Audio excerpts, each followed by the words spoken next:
نگاہ کمزور ہو جائے تو پتہ چلتا ہے کہ نظارے کی قدر کیا ہوتی ہے۔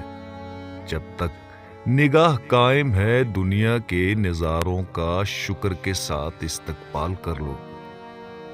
جب تک ذہن موجود ہے دنیا کو غور سے دیکھ لو اور کائنات پر غور کرتے جاؤ۔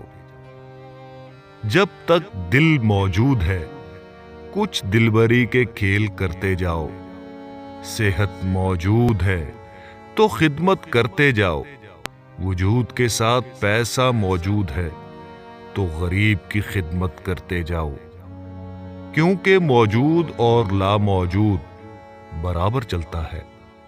دنیا میں ہونا اور نہ ہونا ہر وقت ہوتا رہتا ہے، اس لیے اپنے فن کے ساتھ، اپنے علم کے ساتھ، اپنے حاصل کے ساتھ اور اپنی زندگی کے ساتھ دوسروں کی خدمت کرتے جاؤ۔ یہی بڑی کافی بات ہے۔